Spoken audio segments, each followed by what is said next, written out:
आज हम पढ़ेंगे संयुक्त राष्ट्र संघ का न्यायाधिकार। न्यायाधिकार का मतलब होता है कि संयुक्त राष्ट्र संघ के अधीन क्या क्या कार्य आते हैं, क्या क्या काम उसको करने चाहिए, कहाँ तक उसका अधिकार है। ठीक है, तो सदस्यता का सवाल एक गंभीर सवाल है।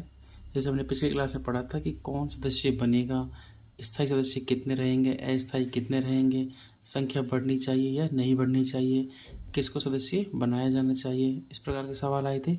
वो सब गंभीर हैं, इम्पोर्टेंट हैं उनका, लेकिन इसके अलावा भी विश्व के सामने कुछ ठोस मसले हैं।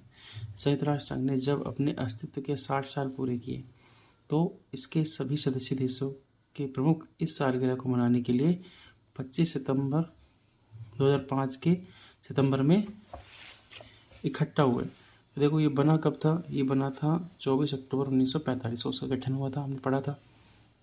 उसके 60 साल कब हुए, 24 अक्टूबर 2005 में। लेकिन 2005 में जो इसका अधिवेशन हुआ, इसका अधिवेशन होता है सितंबर से अक्टूबर के बीच हमेशा। ठीक है, अभी भी चल रहा था।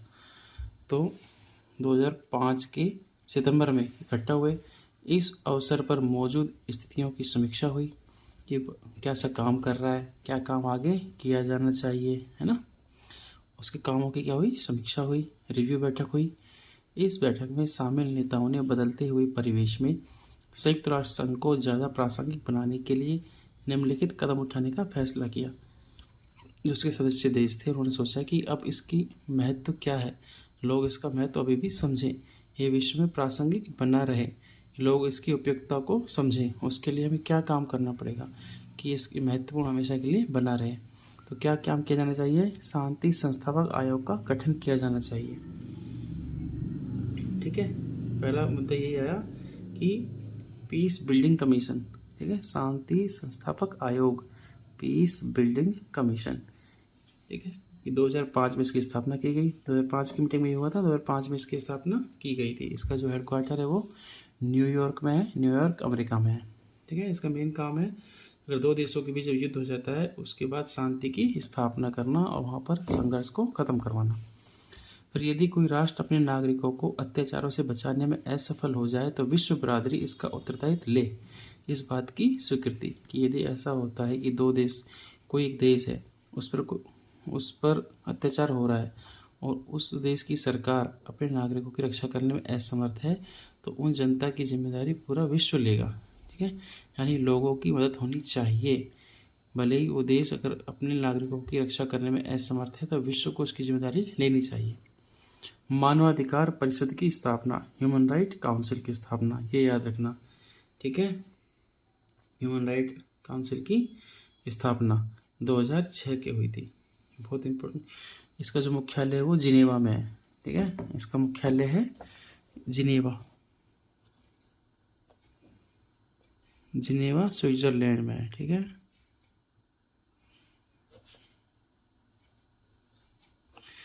तो 2006 में इसकी स्थापना की गई थी।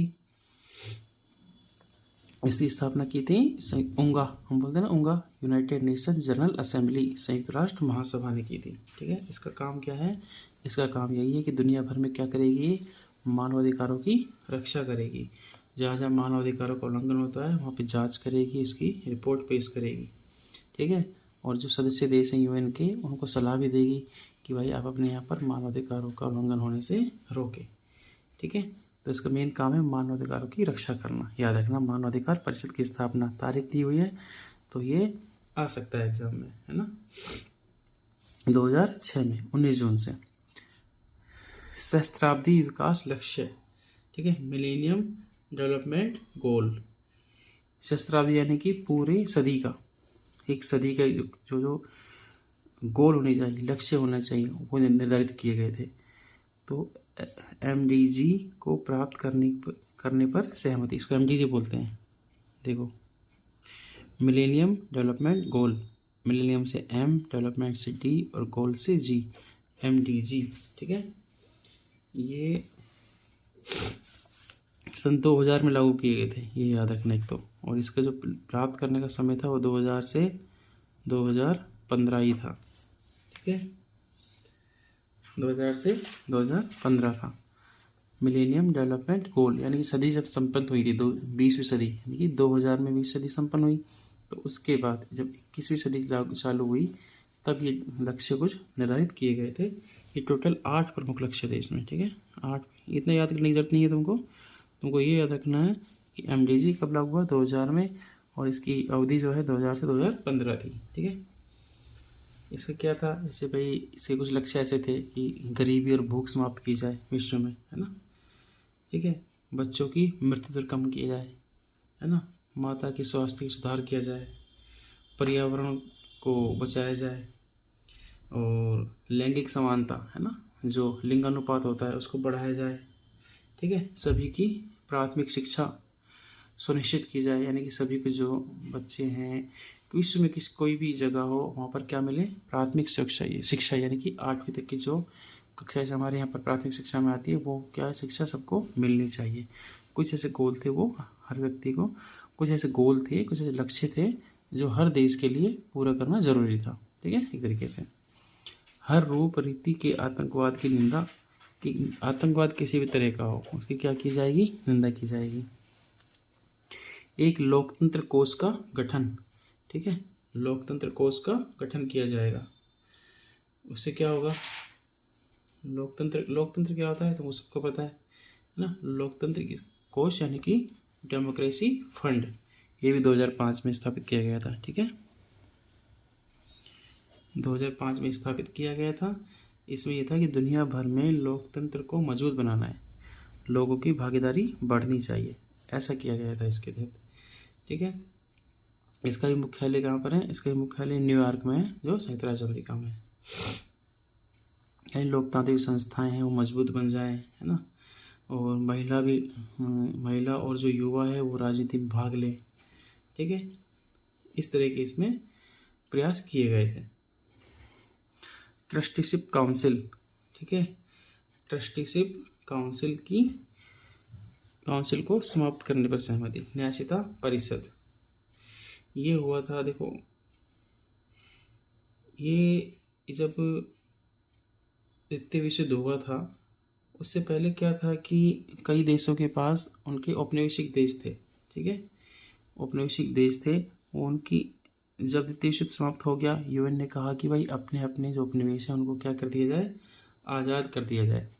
लेकिन कुछ जगह ऐसी रह गई थी जिन पर किसी भी देश ने कब्जा नहीं, मतलब अधिकार नहीं मांगा कि ये मेरा क्षेत्र है। अब उनको आज़ाद तो कर दिया गया, लेकिन वहाँ पर राज किसका होगा, सरकार किसकी बनेगी, कौन सा देश उस जगह का ध्यान रखेगा। तो जो जगह ऐसी थी जिस पर किसी ने हक नहीं जाहिर किया था, किसी ने दावा नहीं किया था, उसको UN ने अपने अधीन रखा था, है ना। वहाँ के लोगों की देखभाल करना UN की जिम्मेदारी थी एक तरीके से, ठीक है। तो जब काफ़ी समय बीत गया तो फिर क्या था, उनको सेल्फ गवर्नमेंट बना दी गई, उनका आत्मशासन स्थापित कर दिया गया, है ना। तो ट्रस्टीशिप काउंसिल का जो मुख्य काम यही था कि उन क्षेत्रों की देखरेख करना जो स्वतंत्र थे लेकिन जिनके पास सरकार नहीं थी अपनी, है ना। तो उनका क्या करना, उनकी स्वतंत्रता स्थापित हो, आत्मशासन हो, उनका सामाजिक आर्थिक राजनीतिक विकास हो, ठीक है। तो जब ये स्वतंत्र हो गए तो उसको संयुक्त राष्ट्र संघ के संरक्षण में रखा गया था।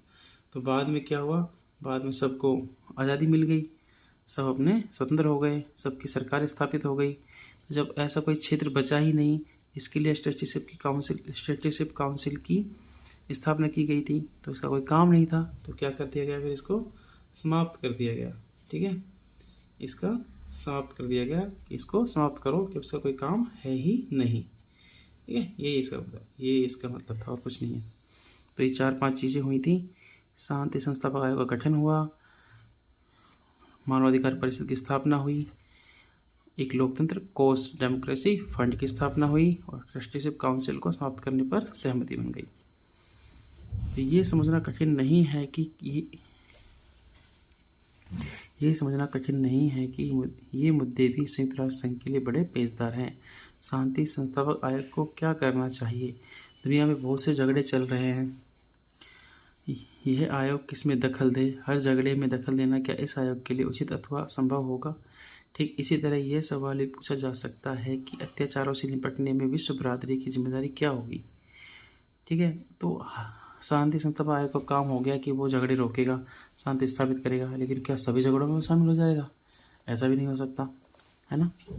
और अत्याचारों से निपटने में विश्व बरादरी की जिम्मेदारी क्या होगी, किस तरह के अत्याचार होंगे, जनता के लिए विश्व क्या करेगा, है ना। तो हर चीज़ पर क्या है, लोगों में संशय था कि क्या काम करें क्या ना करें।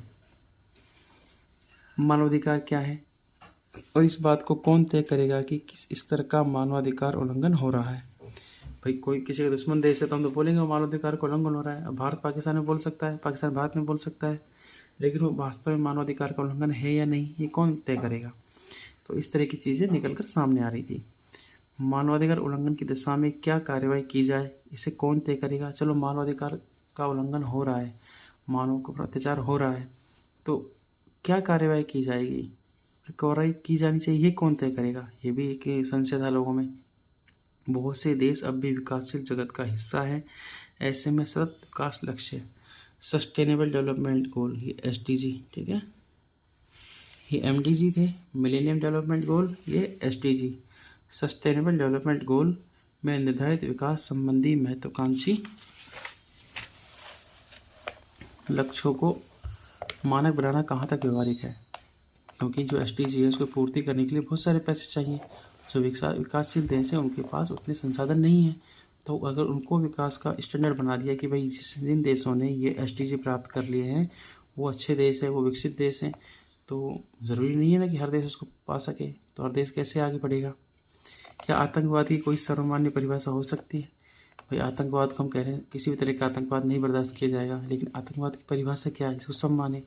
किसी के लिए कुछ आतंकवाद है, किसी के लिए कोई आतंकवाद है, ठीक है, तो उसको भी नहीं एक रूप दिया जा सकता। संयुक्त राष्ट्र संघ लोकतंत्र को बढ़ावा देने में धन का इस्तेमाल कैसे करेगा। जो हमने डेमोक्रेसी फंड किया था, लोकतांत्रिक कोष किया था, उस पैसे तो लोगों के पास आ जाएंगे फंड में, वो धन का उपयोग कैसे करेगा कि लोकतंत्र की स्थापना हो, है ना। क्या संस्थाएं बनाएगा, लोगों को जागृत करेगा, शिक्षा के लिए काम करेगा ताकि लोग ज़्यादा ज़्यादा राजनीति में भाग लें, क्या काम करेगा वो भी किसी को नहीं पता था। ऐसे ही और भी सवाल किए जा सकते हैं, ठीक है। तो ये सब समस्याएं थी। संयुक्त राष्ट्र संघ में सुधार और भारत की, संयुक्त राष्ट्र संघ में सुधार हुआ, यह होने वाला है, यह होगा, और उसमें भारत की क्या भूमिका है, ये इंपॉर्टेंट चीज़ है। भारत क्या चाहता है संयुक्त राष्ट्र संघ में, कैसे सुधार होने चाहिए, वो हम पढ़ेंगे, ठीक है। भारत ने संयुक्त राष्ट्र संघ के ढांचे में बदलाव के मसलों को कई आधारों पर समर्थन दिया है। ढांचा यानी कि उसकी संरचना, और संरचना को तुम समझ लो कि यानी कि जहाँ तक क्या है, स्थायी सदस्य की सीट है, ठीक है। तो भारत हमेशा से ये कहता आया है कि संयुक्त राष्ट्र संघ की संरचना में बदलाव होना चाहिए, यहाँ कहता है हमेशा, कभी ना नहीं किया भारत ने, ठीक है। एक तो ये याद रखना। भारत का मानना है कि बदलते हुए विश्व में संयुक्त राष्ट्र संघ की मजबूती और दृढ़ता जरूरी है। भारत हमेशा ये चाहता है कि जैसे जैसे विश्व बदल रहा है उसमें संयुक्त राष्ट्र संघ कैसा होना चाहिए, मजबूत होना चाहिए, दृढ़ होना चाहिए। भारत इस बात का भी समर्थन करता है कि संयुक्त राष्ट्र संघ विभिन्न देशों के बीच सहयोग बढ़ाने और विकास को बढ़ावा देने में ज़्यादा बड़ी भूमिका निभाए। भारत हमेशा ये चाहता है कि संयुक्त राष्ट्र संघ की भूमिका बढ़नी चाहिए, उसको ज़्यादा काम करने चाहिए विश्व में, ठीक है, ताकि विभिन्न देशों के बीच क्या हो, सहयोग बढ़े। तो भारत कभी भी संयुक्त राष्ट्र संघ की भूमिका को घटाने के पक्ष में नहीं है, ये याद रखना है। भारत का विश्वास है कि संयुक्त राष्ट्र संघ के एजेंडे में विकास का मामला प्रमुख होना चाहिए, क्योंकि अंतर्राष्ट्रीय शांति और सुरक्षा को बनाए रखने के लिए जरूरी पूर्व शर्त है। तो भारत के अनुसार संयुक्त राष्ट्र संघ के एजेंडे में क्या है, विकास प्रमुख होना चाहिए, विकास को ज़्यादा तवज्जो या महत्व दिया जाना चाहिए, क्योंकि जहाँ पर विकास होगा तो शांति और सुरक्षा भी अपने आप ही आएगी। भारत का ये मानना है, इसलिए भारत क्या कहता है कि विकास क्या है, अंतर्राष्ट्रीय शांति और सुरक्षा की एक पूर्व शर्त है। पूर्व शर्त यानी कि जरूरी है पहली, अगर विकास होगा तो शांति सुरक्षा अपने आप ही आ जाएगी। हमारे साथ सवाल आ जाए फिल इन द ब्लैंक में, रिक्त स्थान में, ठीक है, तो याद रखना भारत के अनुसार अंतर्राष्ट्रीय शांति और सुरक्षा को बनाए रखने के लिए पूर्व शर्त क्या है, विकास। भारत की एक बड़ी चिंता सुरक्षा परिषद की संरचना को लेकर है। तो भारत का जो मुख्य मुद्दा है वो क्या है, यही है सुरक्षा परिषद की संरचना, ठीक है। सुरक्षा परिषद की सदस्य संख्या स्थिर रही है, आपको पता है 5 27 मेंबर हैं, 45 में वही थे, आज 2025 में भी वही है। जबकि संयुक्त राष्ट्र संघ की आम सभा में सदस्यों की संख्या खूब बढ़ी है, हमें याद है जब संयुक्त राष्ट्र संघ का गठन हुआ था उस समय उसके 51 सदस्य थे जो उसके मूल संस्थापक सदस्य थे। अब कितने हैं? 193 हैं, यानी कि 193 से लेके 193 हो गए हैं। कितने से लेके? 51 से लेके, है ना। 51 थे और 193 है, तो 193 हो गए हैं। लेकिन 5 स्थायी सदस्य तब भी थे, 5 ही अब हैं। स्थायी सदस्यों की संख्या अभी तक नहीं बढ़ी है। हाँ, पहले 6 होते थे स्थायी, अब कितने हो गए हैं? 10 हो गए हैं। ठीक है, ये बढ़ा है। भारत का मानना है कि इससे सुरक्षा परिषद के प्रतिनिधित्व मूलक चरित्र की हानि हुई है। भारत का तर्क है कि परिषद का विस्तार करने पर वह ज़्यादा प्रतिनिधिमूलक होगी और उसे विश्व बिरादरी का ज़्यादा समर्थन मिलेगा। भारत ये कहता है कि भाई उसमें वही 5 देश पहले थे वही अब हैं, तो विश्व के अन्य देशों को प्रतिनिधित्व नहीं मिल रहा है, उनकी वहाँ पर उपस्थिति नहीं हो पा रही है। तो क्या किया जाना चाहिए? अन्य देशों को भी वहाँ पर स्थान मिलना चाहिए, वहाँ की सदस्य संख्या, सीटें बढ़नी चाहिए सुरक्षा परिषद की। ठीक है, ये याद रखना। हमें ये बात ध्यान में रखनी चाहिए कि संयुक्त राष्ट्र संघ की सदस्य संख्या सन 1965 में 11 से बढ़ाकर 15 कर दी गई थी। ये याद रखना, ये मैंने पिछली क्लास में बताया भी था।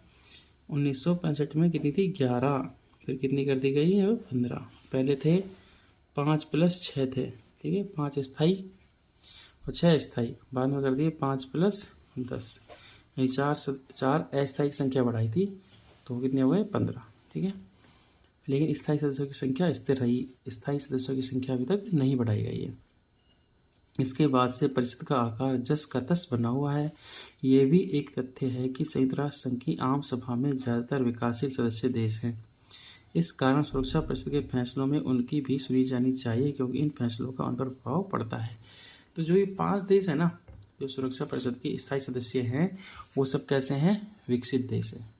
फ्रांस हो गया, ब्रिटेन हो गया, इंग्लैंड हो गया, चीन हो गया या रूस हो गया। और बाकी जो संयुक्त राष्ट्र संघ की आम सभा में 193 देश हैं, उनमें से ज़्यादातर देश कैसे हैं? विकासशील है, जो विकसित होना चाहते हैं। तो 5 विकसित देश हैं, वो फैसला लेते हैं इतने सारे विकासशील देशों के लिए। विकासशील देश ये चाहते हैं कि हमारे बीच में से भी कोई देश वहाँ पर सदस्य बने। तो भारत इसका समर्थन करता है कि विकासशील देशों को भी वहाँ पर चांस, मौका मिलना चाहिए। भारत सुरक्षा परिषद के अस्थायी और स्थायी दोनों ही तरह के सदस्यों की संख्या में बढ़ोतरी का समर्थक है। याद रखना, भारत क्या चाहता है? ये नहीं सिर्फ स्थायी और स्थायी दोनों में ही संख्या बढ़ने का समर्थक है। भारत के प्रतिनिधियों का तर्क है कि पिछले कुछ वर्षों में सुरक्षा परिषद की गतिविधियों का दायरा बढ़ा है। ये मानते हैं कि काम क्या हुआ, उनका बढ़ गया है। सुरक्षा परिषद के कामकाज की सफलता विश्व बिरादरी के समर्थन पर निर्भर है। सुरक्षा परिषद जो काम कर रही है उसकी सफलता तभी तो होगी जब उसका विश्व, जो पूरी कम्युनिटी है, बिरादरी है, वो समर्थन करेगी।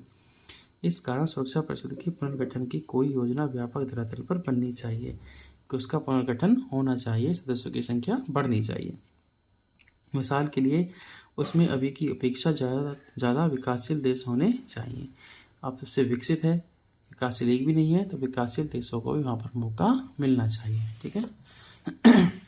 आश्चर्य नहीं कि भारत खुद भी पुनर्गठित सुरक्षा परिषद में एक स्थायी सदस्य बनना चाहता है। तो भारत बनना चाहता है, ये याद रखना, भारत स्थायी सदस्य बनना चाहता है। अभी जो सितंबर में चल रहा है यूनाइटेड नेशन जनरल असेंबली, संयुक्त राष्ट्र संघ की आम सभा का अधिवेशन चल रहा है, उसमें भी भारत ने पक्ष दोबारा से रखा है कि सदस्यता संख्या बढ़नी चाहिए और भारत को उसमें स्थान मिलना चाहिए विश्व के सबसे बड़े लोकतंत्र के रूप में। ठीक है, भारत विश्व में सबसे बड़ी आबादी वाला दूसरा देश है। अब दूसरा नहीं है, अब क्या हो गया है? प्रथम हो गया है। ठीक है, भारत विश्व का सबसे ज़्यादा आबादी वाला देश है, तो ये याद रखना है।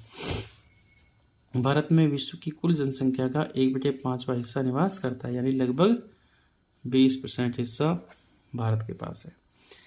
ये पॉइंट है कि भारत को क्यों सही सीट मिलनी चाहिए। सबसे बड़ी जनसंख्या है, भारत विश्व का सबसे बड़ा लोकतंत्र है ना, सबसे ज़्यादा जनसंख्या तो है ही और लोकतंत्र हमारे यहाँ है ही, तो सबसे ज़्यादा लोग लोकतंत्र में भाग लेते हैं हमारे यहाँ, तो भारत विश्व का सबसे बड़ा लोकतंत्र है। भारत ने संयुक्त राष्ट्र संघ की लगभग सभी पहलकदमियों में भाग लिया है। जैसे कहीं सुरक्षा स्थापित करने के लिए कोई सेना वगैरह जाती है, या संयुक्त राष्ट्र संघ कोई भी मदद मांगता है तो भारत उसमें बहुत ज़्यादा मदद करता है। संयुक्त राष्ट्र संघ के शांति बहाल करने के प्रयासों में भारत लंबे समय से ठोस भूमिका निभाता आ रहा है ना, हमेशा सेना भेजता है। हाँ, उसके पैसे ही मिलते हैं हमको, ठीक है, सेना भेजने के। सुरक्षा परिषद में भारत की स्थायी सदस्यता की दावेदारी इसलिए भी उचित है क्योंकि वह तेजी से अंतर्राष्ट्रीय फलक पर आर्थिक शक्ति बनकर उभर रहा है ना।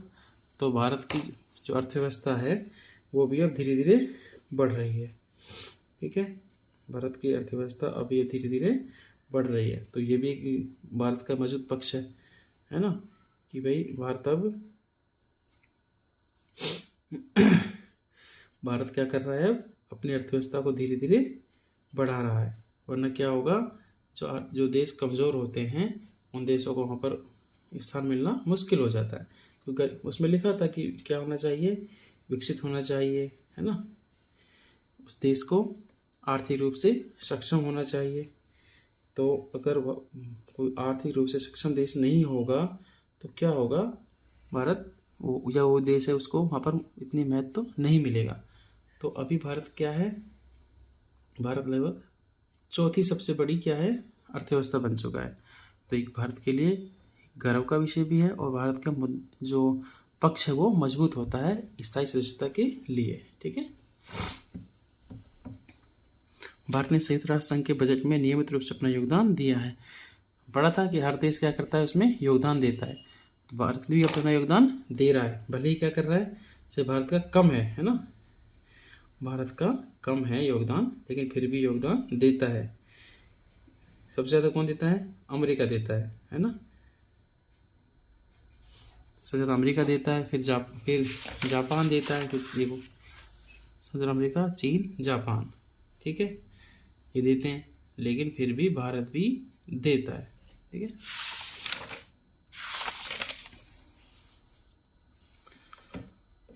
और ये कभी भी अपने भुगतान से चूका नहीं है, कि कभी भी इसने मना नहीं किया है ना। भारत इस बात से आगाह है कि सुरक्षा परिषद में स्थायी सदस्यता एक प्रतीकात्मक महत्व भी है ना, कि भाई इसको अगर सुरक्षा परिषद में स्थायी सदस्य है तो उसका एक महत्व तो अपने हो जाता है। इससे पता चलता है कि किसी देश का अंतर्राष्ट्रीय मामलों में महत्व बढ़ रहा है, कि अगर वो कोई स्थायी सदस्यता प्राप्त करता है तो साफ साफ ये पता लगता है कि वो अब अंतर्राष्ट्रीय फलक पर एक महत्वपूर्ण स्थान रखता है। किसी देश को अपनी इस बढ़ी हुई हैसियत का फ़ायदा उसकी विदेश नीति में मिलता है। जिसके पास वीटो पावर होती है उसको खुद ही खुद एक तवज्जो मिलने लग जाती है, ठीक है।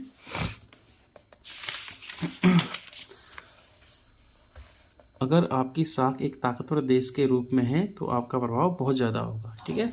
अगर किसी देश को मिलती है स्थायी सदस्यता तो उसका प्रभाव अपने आप ही बढ़ जाता है।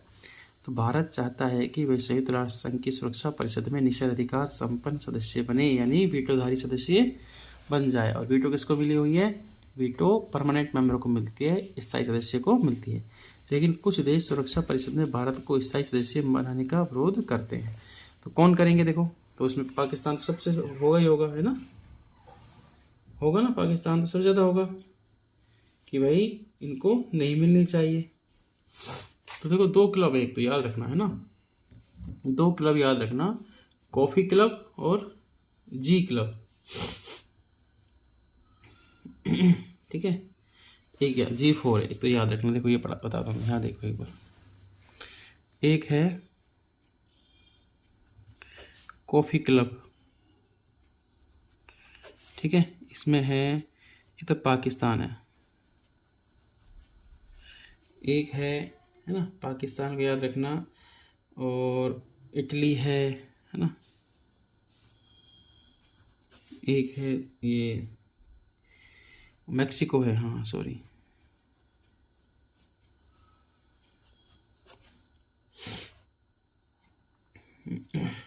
और भी हैं कॉफ़ी क्लब में, और कई देश हैं, ये हैं, अर्जेंटीना है, हाँ ये 4 तो याद रख लेना तुम, है ना, ये मैंने, और भी कई हैं, ठीक है। कॉफ़ी क्लब में ये है, अर्जेंटीना, स्पेन है, तुर्की भी है, तुर्की एक मुस्लिम देश है ना, स्पेन है।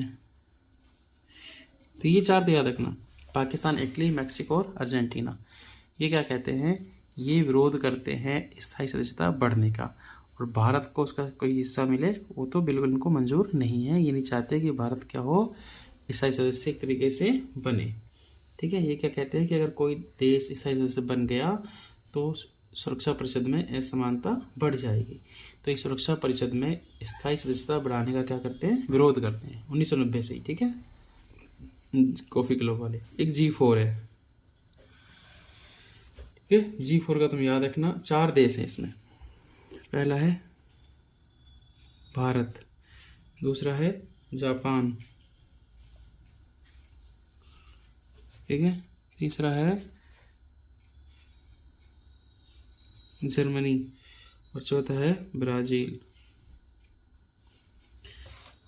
भारत, जापान, जर्मनी और ब्राज़ील ये क्या करते हैं, ये यूनाइटेड नेशंस की सुरक्षा परिषद में स्थायी सदस्यता बढ़ाने की मांग करते हैं। ठीक है, इनका तर्क ये होता है कि भाई ये 4 देश है विश्व की अर्थव्यवस्था में, जनसंख्या में और शांति जो मिशन है संयुक्त राष्ट्र संघ के, उनमें अपना योगदान पूरा देते हैं। तो इन चारों को क्या मिलनी चाहिए, स्थायी सदस्यता मिलनी चाहिए। ठीक है, तो स्थायी सदस्यता मिलनी चाहिए, उसके साथ साथ क्या मिलना चाहिए, उनको वीटो पावर मिलना चाहिए। भाई जब स्थायी सदस्य बन गया तो वीटो पावर मिल ही जाएगा, है ना, जैसे परमानेंट 5 को मिला हो वैसे इनको मिलना चाहिए। ठीक है, इनका ये काम है बस।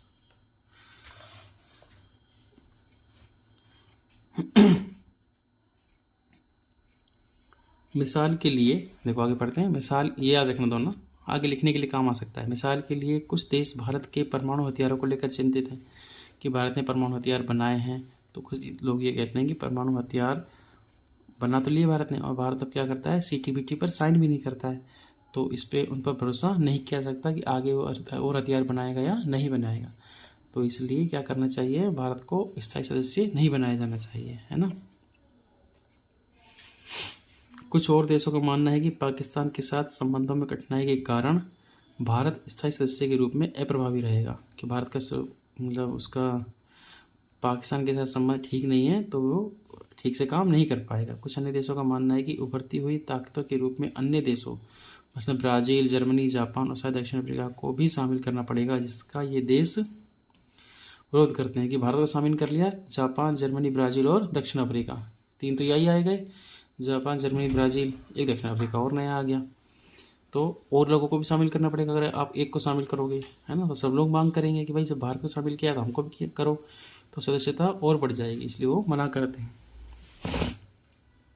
इसका ये देश विरोध करते हैं। कुछ देशों का विचार है कि अगर सुरक्षा परिषद में किसी तरह का विस्तार होता है तो अफ्रीका और दक्षिण अफ्रीका को जरूर प्रतिनिधित्व मिलना चाहिए, क्योंकि मौजूदा सुरक्षा परिषद में इन महादेशों की नुमाइंदगी नहीं है, क्योंकि दक्षिण अफ्रीका से कोई नहीं है और अफ्रीका से भी कोई नहीं है। एशिया से चीन है, यूरेशिया से रूस है, बाकी अमेरिका से, उत्तर अमेरिका से अमेरिका है और यूरोप से ब्रिटेन और फ्रांस है। इन सरोकारों को देखते हुए भारत या किसी और देश के लिए निकट भविष्य में संयुक्त राष्ट्र संघ की सुरक्षा परिषद का स्थायी सदस्य बन पाना लगभग मुश्किल सा लगता है। ठीक है, तो ये चीज़ें कि भारत को अभी मुश्किल है स्थायी सदस्यता प्राप्त करना। ठीक है, आज के लिए इतना ही, और एक छोटी सी वीडियो और बनेगी, ये समाप्त हो जाएगा। ठीक है, ये और जो बाकी अन्य चीज़ें छोटी छोटी ये हैं, ये पढ़ के चैप्टर समाप्त हो जाएगा बस।